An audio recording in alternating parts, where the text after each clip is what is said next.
राजा रघुवंशी हत्या मामले में कई चौंकाने वाले खुलासे हो रहे हैं। पुलिस जांच में सामने आया कि राजा की पत्नी सोनम रघुवंशी ने ही अपने पति की हत्या की पूरी साजिश रची थी।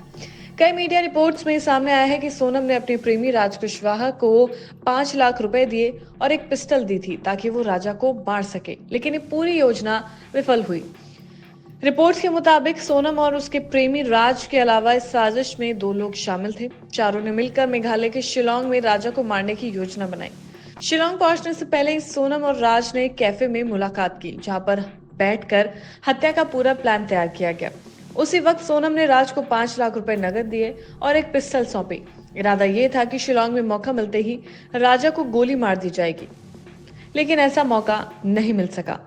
शिलोंग पहुंचने के बाद आरोपियों ने लगातार राजा पर नजर रखी। वो उसकी हर हरकत पर नजर रख रहे थे, लेकिन पिस्टल से हमला करना संभव नहीं था। इसके बाद सभी ने अपना प्लान बदल दिया।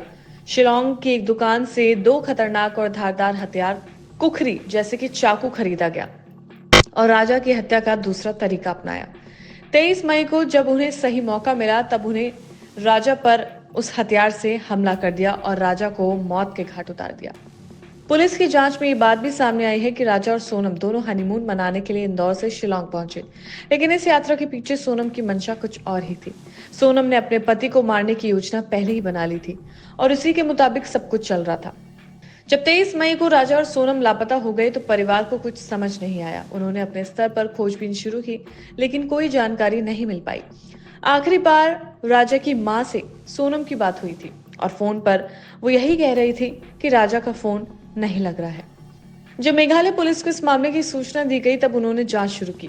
लगभग 1 हफ्ते की मशक्कत के बाद पुलिस को राजा का शव एक गहरी खाई में मिला। शव की हालत देखकर अंदाजा लगाया गया कि उसकी निर्मम हत्या की गई। धीरे धीरे जब मामले की परतें खुलने लगी तो पुलिस को शक सोनम और उसके आसपास के लोगों पर गया। पूछताछ में पता चला कि सोनम का अपने पति के अलावा किसी और से संबंध था और उसी प्रेमी के साथ मिलकर उसने अपने पति को रास्ते से हटाने का षड्यंत्र रचा। सोनम ये योजना बड़ी चालाकी से बना रही थी ताकि किसी को शक न हो, लेकिन पुलिस की गहन जांच से सामने आया कि सोनम ही इस पूरी वारदात के पीछे थी। इस पूरे मामले में मेघालय पुलिस ने आरोपियों को गिरफ्तार कर लिया, जिसमें राज कुशवाहा प्रमुख है। वहीं सोनम रघुवंशी ने खुद ही आत्मसमर्पण कर दिया था। पुलिस के मुताबिक हत्या की शुरुआत में ये योजना थी कि वो राजा को गोली मारकर उसकी हत्या करेंगे, लेकिन बाद में उसमें बदलाव किया गया और चाकू जैसे हथियारों से उसकी हत्या की गई। ये जानकारी भी सामने आई कि शिलोंग पहुंचने के बाद आरोपी लगातार राजा और सोनम की गतिविधियों पर नजर रख रहे थे। हालांकि सोनम उन आरोपियों को अपनी जानकारी खुद दे रही थी, जैसे कि लोकेशन, राजा इस वक्त क्या कर रहा है, तमाम चीजें। मौका मिलते ही आरोपियों ने राजा पर हमला कर दिया और उसे गहरी खाई में फेंक दिया गया। खाई में फेंकने से पहले राजा पर हथियारों से हमला किया गया। राजा को चारों तरफ से घेर लिया गया था और उस वक्त सोनम भी वहीं पर मौजूद थी। सोनम खुद अपनी आंखों के सामने अपने पति को मरते हुए देख रही थी।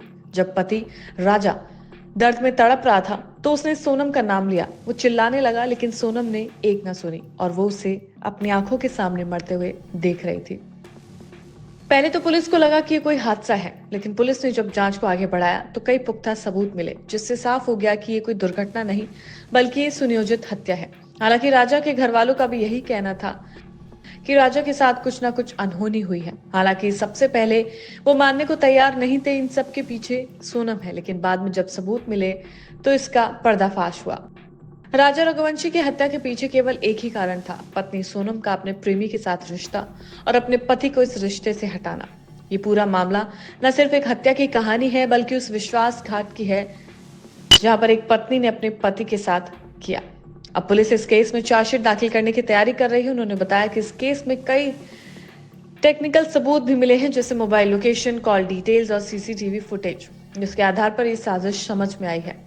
उन्होंने ये भी कहा कि राजा की हत्या पहले से तय थी, लेकिन किस दिन और कैसे की जाएगी इसका अंतिम निर्णय शिलोंग पहुंचने के बाद लिया गया था। इस पूरे क्राइम सीन को रिक्रिएट भी किया गया, जिससे कई खुलासे हुए। ये पूरी घटना इंदौर और शिलोंग के बीच फैली एक क्राइम थ्रिलर जैसी बन गई है, जिसमें प्यार, धोखा, लालच और साजिश के सारे फैक्ट मौजूद हैं। इस केस ने न केवल परिवार को झंझोर कर रख दिया है, बल्कि समाज को भी सोचने पर मजबूर कर दिया है कि किस हद तक कोई इंसान लालच या प्रेम संबंधों में अंधा होकर किसी की जान ले सकता है। फिलहाल पुलिस इस मामले की गहराई से जांच कर रही है ताकि कोई भी आरोपी बच न सके और राजा रघुवंशी को और उनके परिवार को न्याय मिल सके।